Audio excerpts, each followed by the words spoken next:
study. En este estudio, exploraremos un versículo que es el que con más frecuencia tiende a ser malentendido y mal interpretado en todo el libro del Apocalipsis. ¿Y cuál es ese versículo? Apocalipsis capítulo 3, versículo 10. En unos minutos vamos a abrir nuestras Biblias y mirar ese versículo. Yo se los leeré a ustedes. Voy a traducirlo literal y exactamente del Nuevo Testamento griego. Y para ser más específico, se los leeré del Textus Receptus. Y quiero compartir con ustedes que muchas veces, cuando vemos un versículo de las Escrituras en el idioma original, ese idioma original puede contribuir mucho a nuestro entendimiento. Pero yo les diría que en este versículo, Apocalipsis 3, verso 10, el original realmente no ayuda mucho a nuestra comprensión del texto. En otras palabras, la traducción, ya sea en inglés o en español, o en este caso, en cualquier idioma en general, ha hecho un buen trabajo al traducir este versículo al idioma destino de la traducción. Entonces, siendo ese el caso, ¿por qué se malinterpreta este versículo con tanta frecuencia? Bueno, hay algunas razones detrás de eso. Una de ellas es que este versículo es usado para probar una posición teológica, es decir, para apoyar una doctrina religiosa.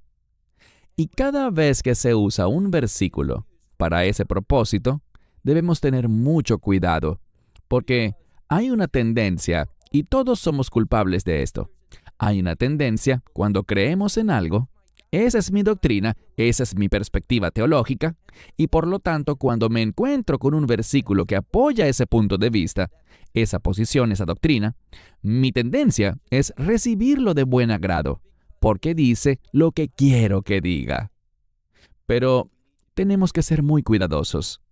El hecho de que nos guste lo que dice el versículo no significa que eso nos exima de hacer una exégesis exhaustiva del texto, es decir, de aplicar las reglas de la hermenéutica y las reglas de la exégesis al texto.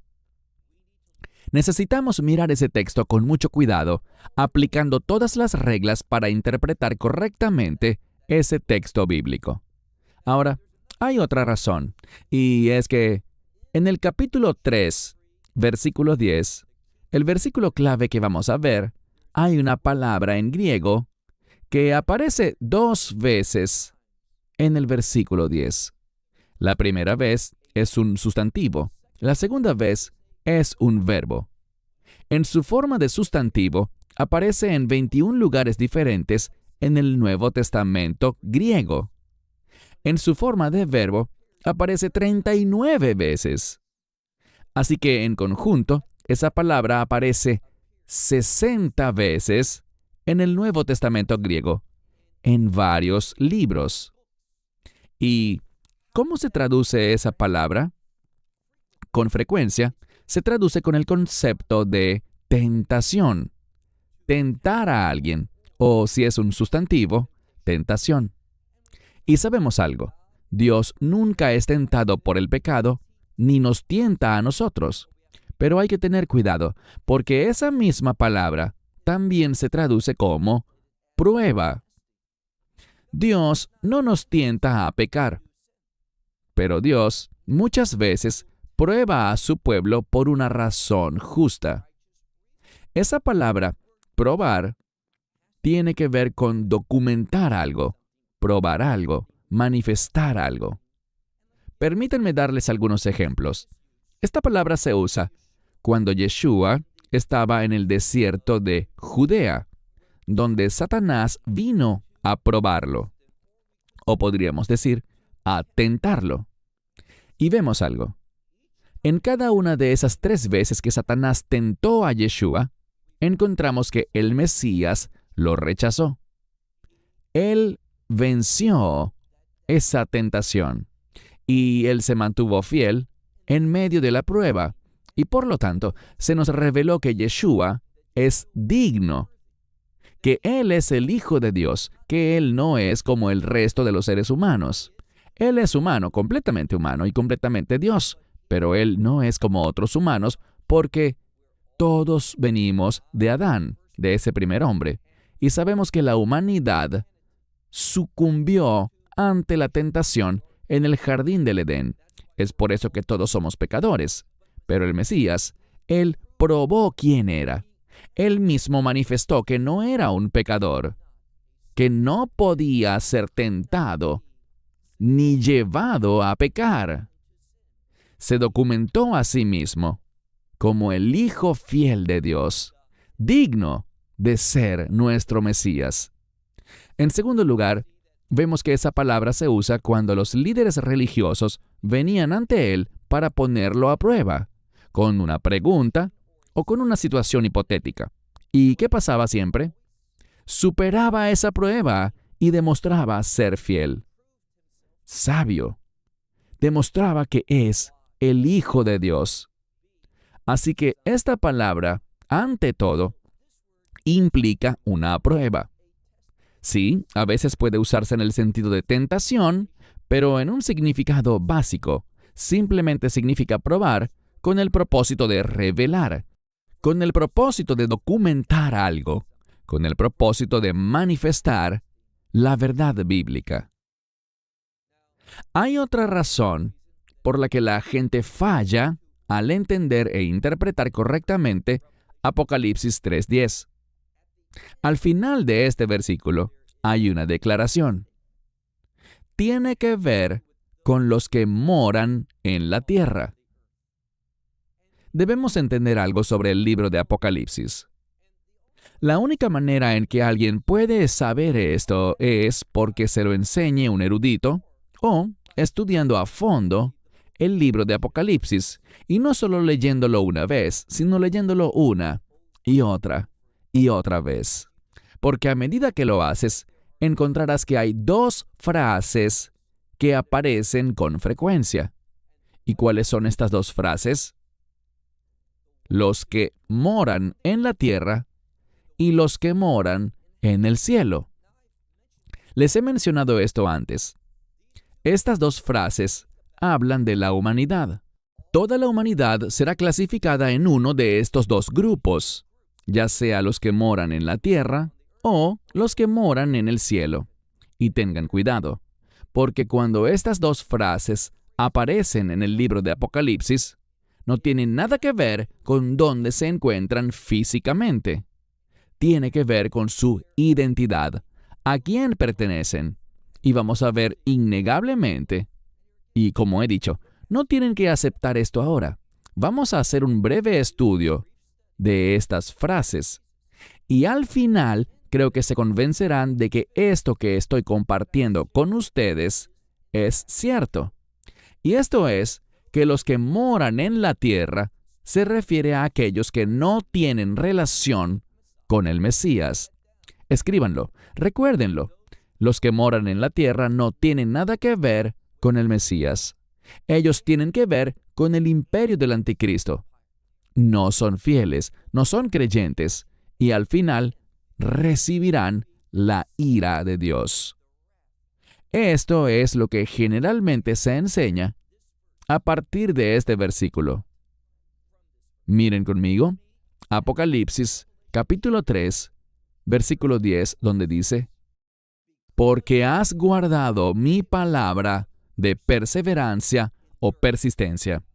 Ahora, la palabra que quiero enfatizar es la palabra hupomonis, y es una palabra de persistencia, una palabra de perseverancia. Es una palabra que habla de ser fiel durante un periodo prolongado de tiempo y a menudo sufrir por esa fidelidad, perseverar en medio de la oposición. ¿Y qué dice el Mesías? Miren de nuevo, verso 10. Porque has guardado mi palabra de perseverancia, también te guardaré de la hora de la prueba. En algunas versiones dice la hora de la prueba y en otras la hora de la tentación. Como sea que lo traduzcas, eso no es importante en este momento. Pero vemos que hay una hora de la prueba y dice la cual viene, literalmente, la cual es traída. Cuando vemos esta palabra, no es la palabra viene. Literalmente dice, la cual está a punto de ser traída. Está en pasivo, y eso es muy significativo. ¿Quién traerá este tiempo de prueba? Esa es la pregunta que debemos responder. Y dice que está a punto de ser traída sobre el mundo entero. ¿Con qué propósito? Para probar. Recuerden que esta es una palabra que significa revelar, manifestar algo, documentar algo. Dice, para probar a los que moran en la tierra. Yo resaltaría, subrayaría o recordaría cómo termina este versículo.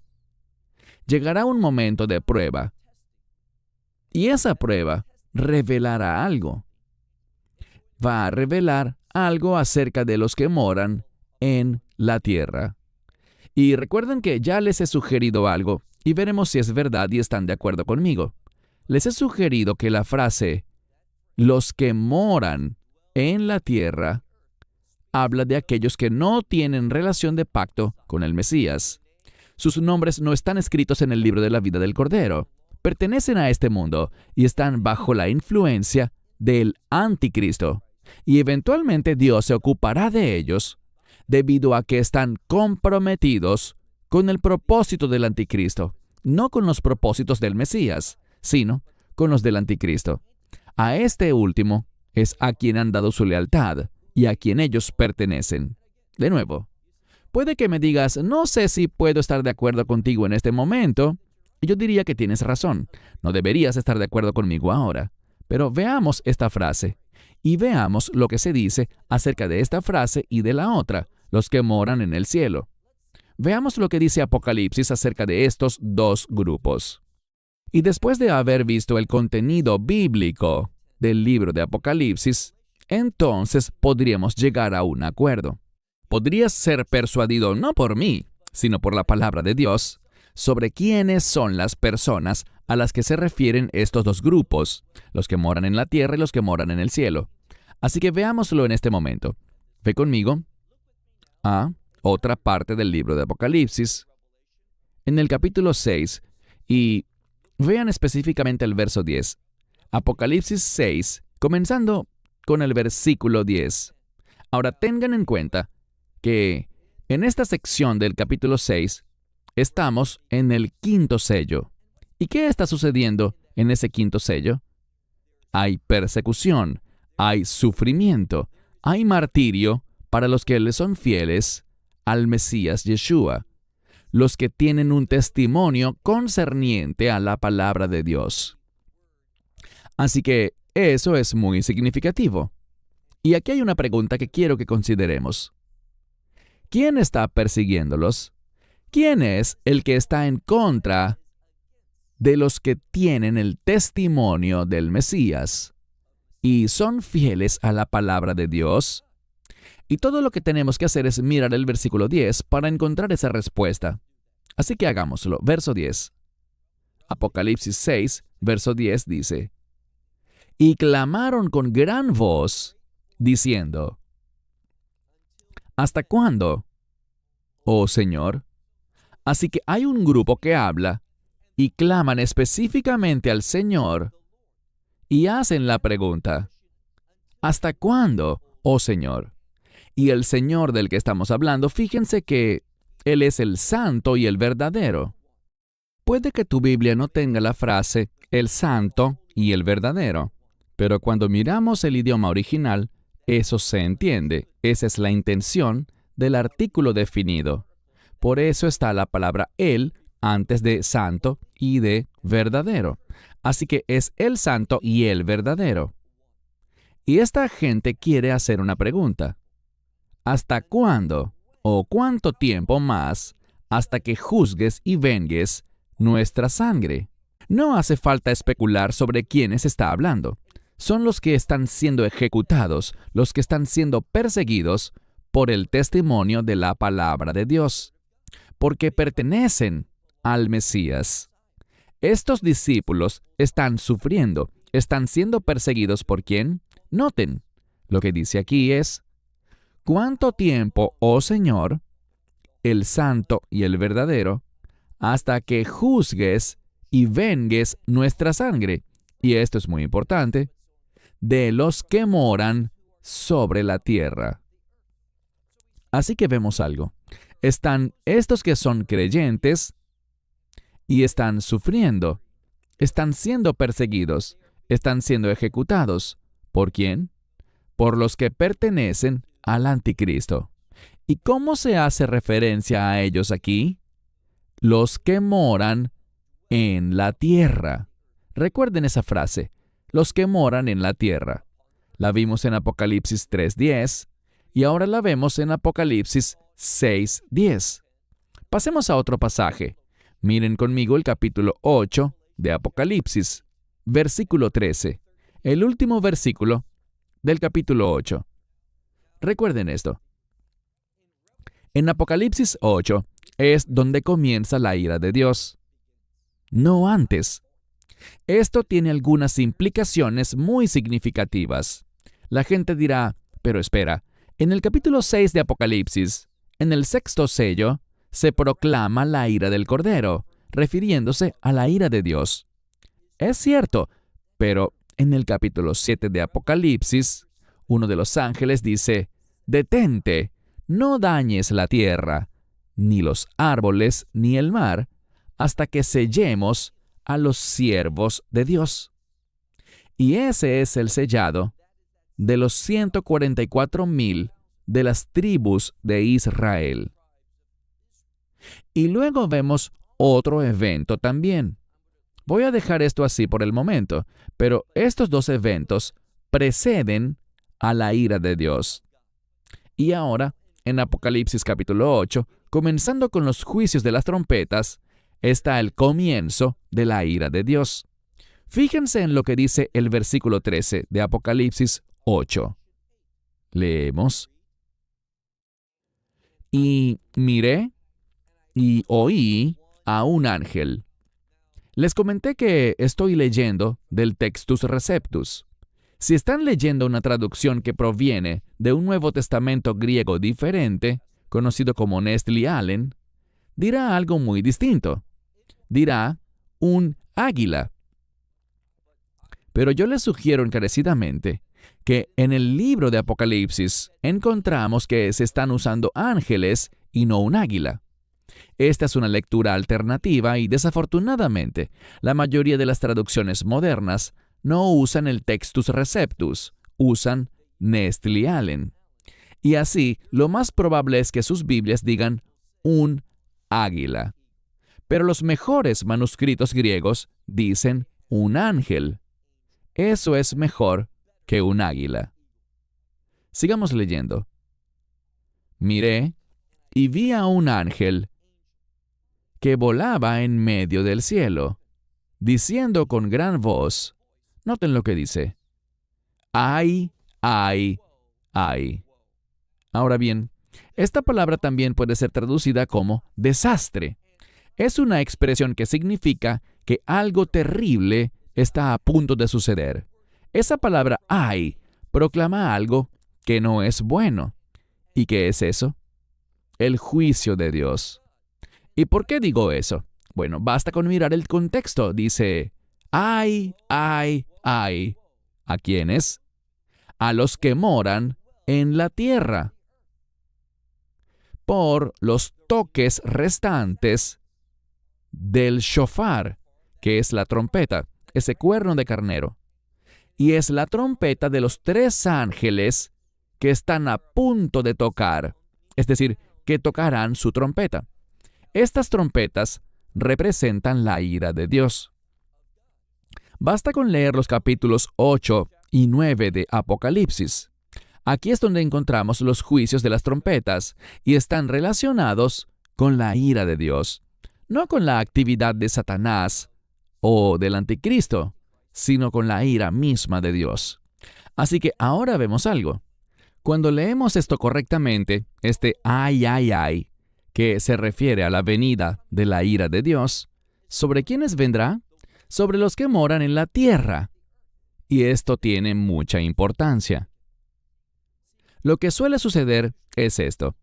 Cuando regresamos a Apocalipsis capítulo 3, la mayoría de la gente quiere decir que esa hora de la prueba que viene sobre el mundo entero, sobre los que moran en la tierra, quieren entender que esto tiene que ver con la actividad del anticristo y que el ser salvado de esa hora de la prueba, ellos quieren interpretarlo como que tiene que ver con el rapto. Y yo estoy de acuerdo con ese aspecto.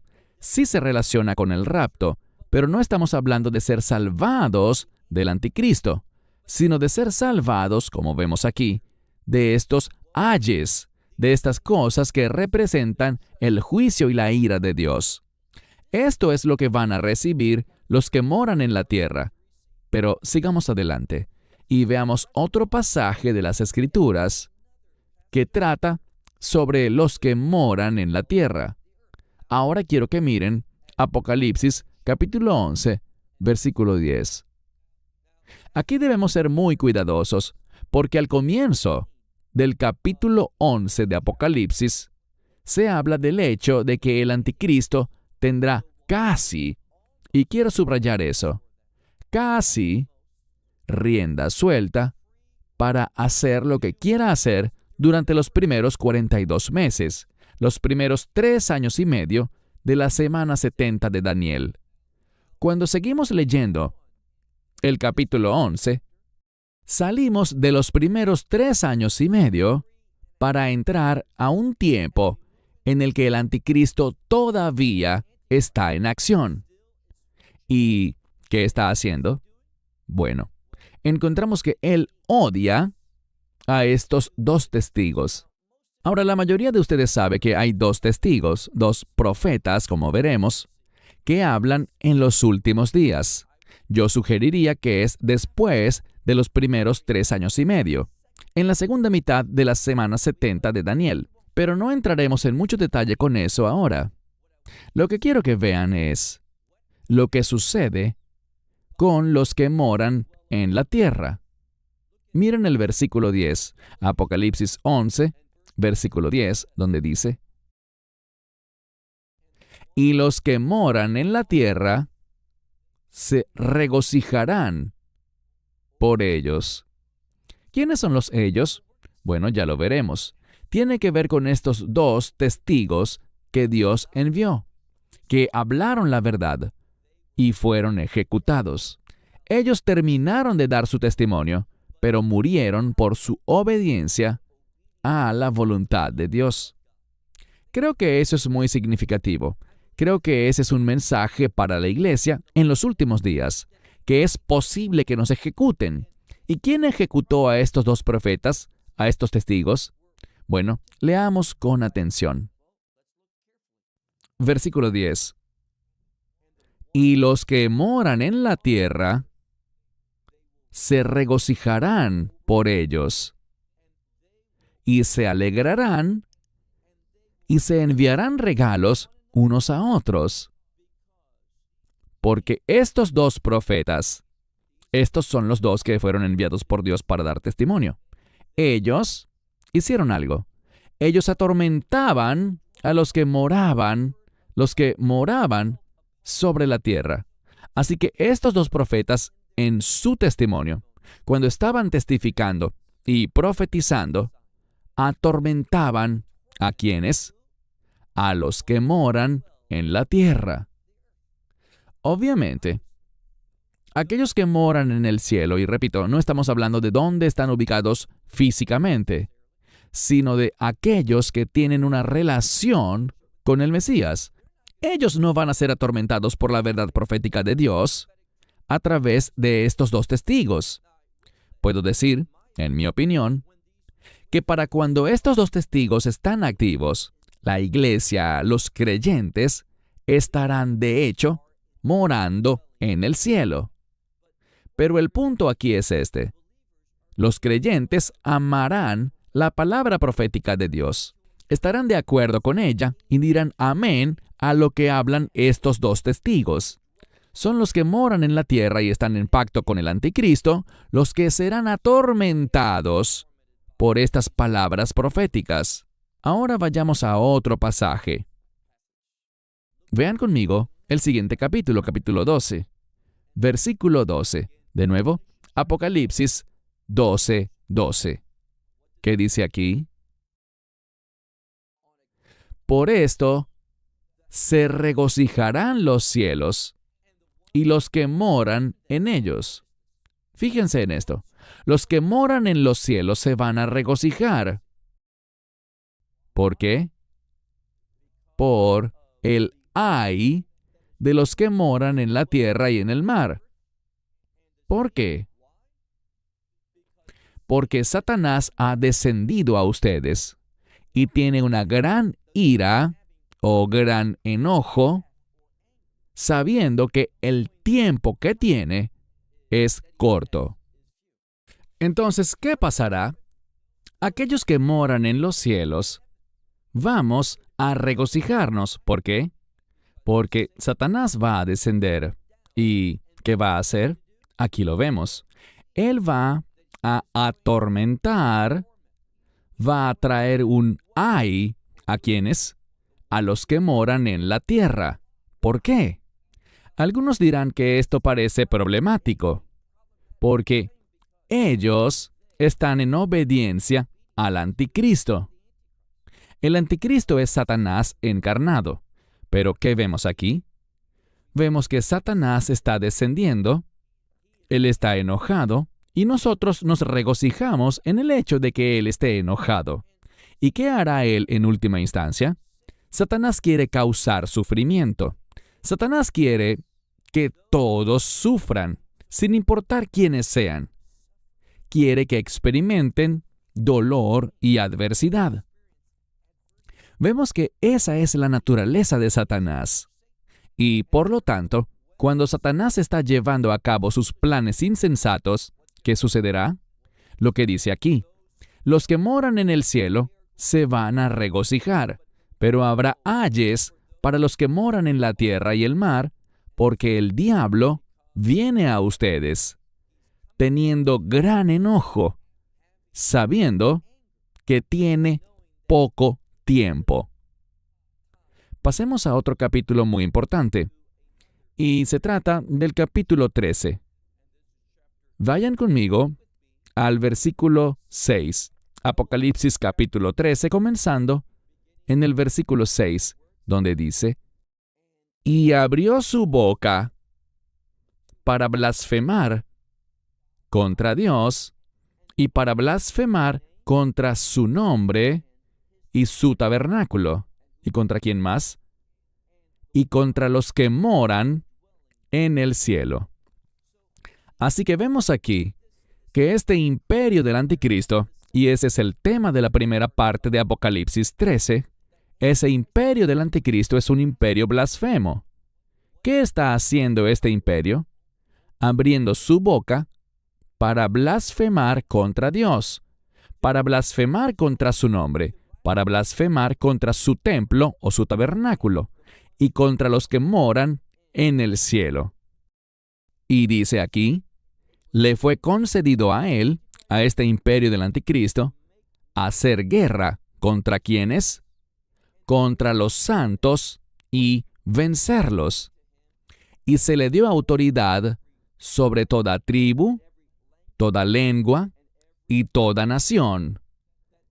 Y ellos le adorarán. ¿Quiénes? Todos los que moran en la tierra. Ellos adorarán y jurarán lealtad a este imperio del anticristo. ¿Y quiénes son estos que moran en la tierra? Aquí lo dice: aquellos cuyos nombres no han sido escritos en el libro de la vida del Cordero, que fue inmolado en la fundación o desde la fundación del mundo. Así que vemos aquí que aquellos que moran en la tierra, sus nombres no están escritos en el libro de la vida del Cordero, y ellos serán gobernados por el anticristo. Veamos el versículo 9. El que tenga oído, que oiga. Ese es un mensaje para la iglesia. Debemos ser conscientes de lo que esto significa y de que el imperio del anticristo hará guerra con aquellos cuyos nombres están escritos en el cielo, los que moran en el cielo. Pero el imperio del anticristo hará guerra contra los santos y él nos vencerá. Y este imperio del anticristo, a este imperio se le dará autoridad sobre cada tribu, cada lengua, cada nación, y todos los que moran en la tierra lo adorarán. ¿Y quiénes son los que moran en la tierra? Repito, aquellos cuyos nombres no están escritos en el libro de la vida del Cordero. Pasemos ahora a otro versículo. Miren conmigo el capítulo 13. Y de nuevo estaremos leyendo el versículo 12, donde dice estas palabras. Apocalipsis 13, versículo 12. Dice: y toda la autoridad de la primera bestia, él ejerció delante de él. Ahora estamos hablando del anticristo, ya no de su imperio, sino del anticristo mismo, el que sale de la tierra firme. Y eso significa un tiempo de estabilidad. Habrá una gran inestabilidad en el mundo, y esa inestabilidad traerá el imperio del anticristo. Pero después de que el imperio del anticristo estabilice las cosas, entonces el anticristo se manifestará. ¿Y quién es él? Este anticristo es aquel que le dará toda la autoridad a la primera bestia de ese imperio. Y él va a operar antes que él, es decir, antes de ese imperio, y él hará algo. Dice aquí que él va a hacer en esta tierra también, con respecto a los que moran en ella, que ellos adoren a esta primera bestia, a este imperio del anticristo, el que tenía una herida mortal y que fue sanada. Y dice: este hará grandes señales, incluso hará descender fuego del cielo sobre la tierra, delante de los hombres, delante de la humanidad. Y dice, todo esto va a engañar ¿a quiénes? A los que moran en la tierra. Así que vemos aquí que el anticristo dará credibilidad, poder y autoridad, y hará que los que moran en la tierra, no los creyentes, no los que tienen una relación de pacto ni una conexión celestial, sino los que moran en la tierra, se asombren por estas señales. Y estas señales, que serán señales falsas, milagros falsos, guiarán a los que moran en la tierra a adorar y rendir lealtad a ese imperio del anticristo. Pasemos ahora al capítulo 14, versículo 6. Apocalipsis 14, 6. Fíjense en lo que dice aquí. Y vi a otro ángel volando en medio del cielo, teniendo el evangelio eterno para proclamarlo. Y esto sucederá justo antes del rapto. ¿Qué sucederá? Vemos esto, por ejemplo, en Mateo capítulo 24, versículo 14.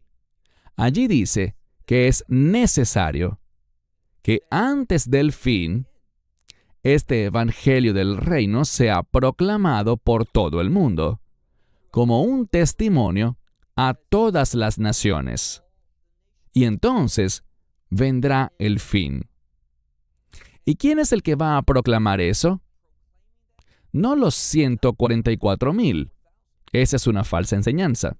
En ninguna parte de las Escrituras se llama evangelistas a los 144,000. Eso es algo que enseñan los teólogos, pero no la Biblia. Encontramos que el evangelio será proclamado, como dice aquí.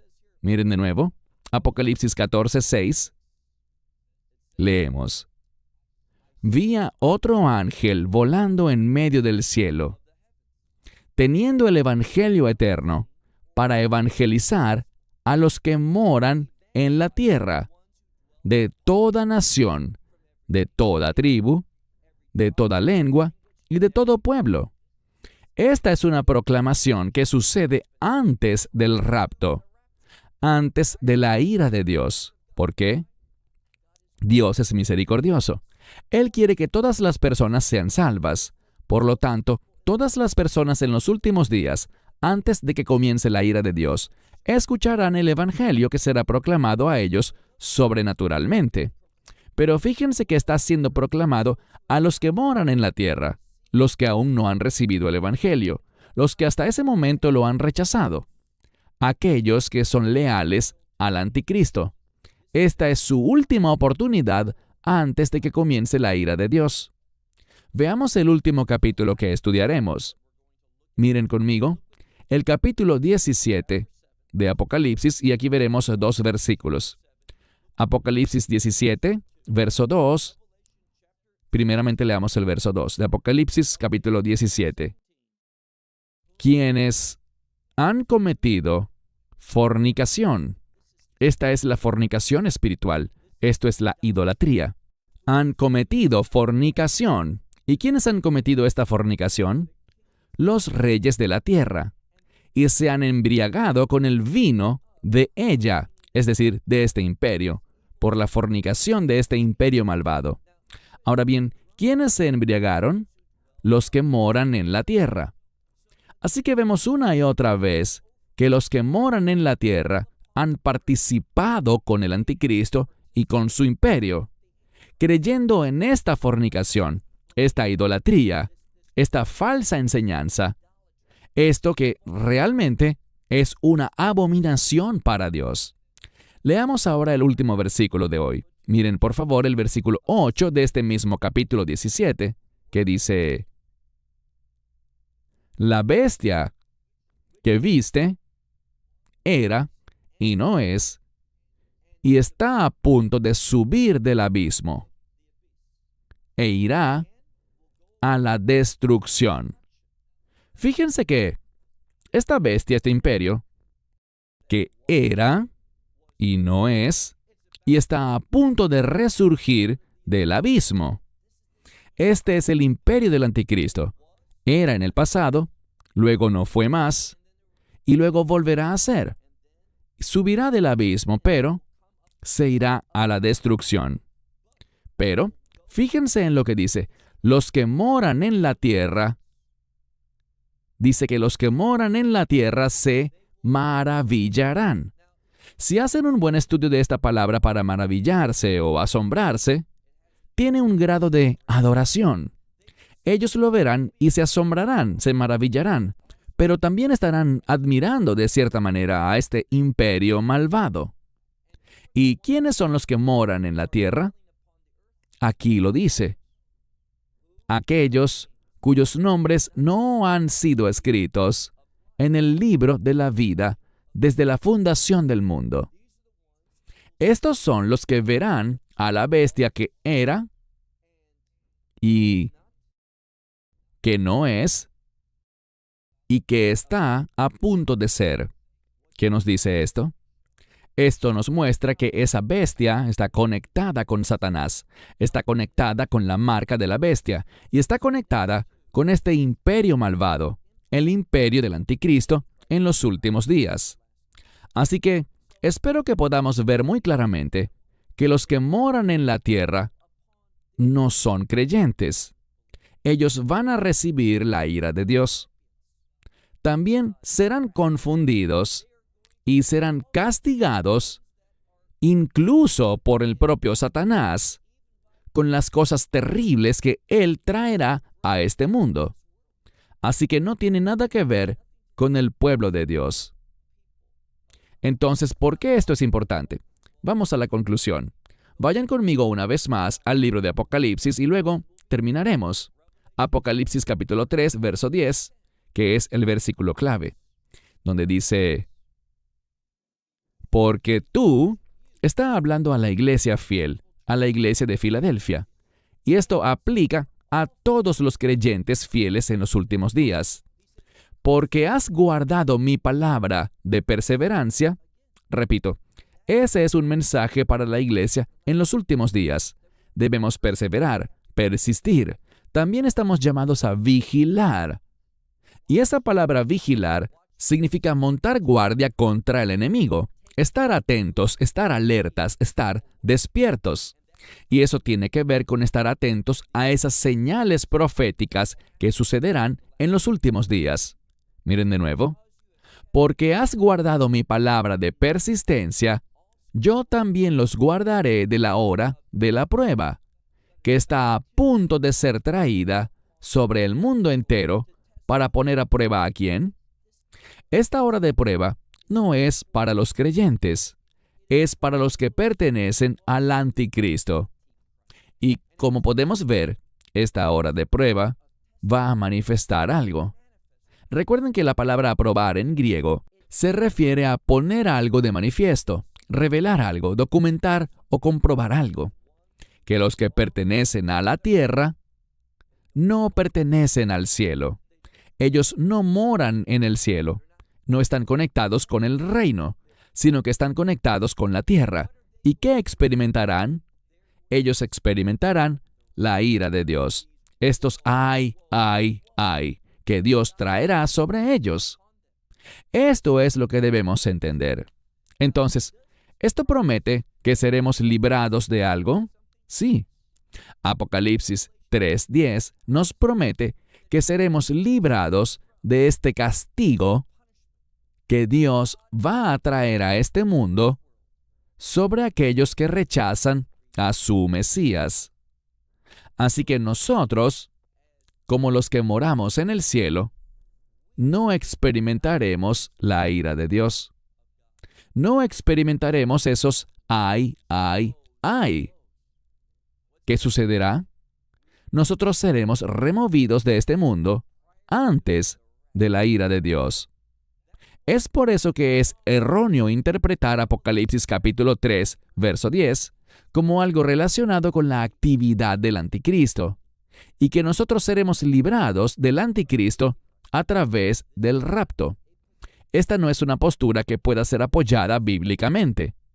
Y todos los que usan esto para probar su doctrina de que seremos librados del anticristo y nunca veremos al anticristo, no reconocen las implicaciones de la frase «los que moran en la tierra». El hecho de que seamos librados del castigo que recibirán los que pertenecen a la tierra no tiene nada que ver con el tiempo del anticristo o con ser protegidos, preservados o removidos antes de la actividad del anticristo. Esa es la verdad concerniente a Apocalipsis capítulo 3, verso 10.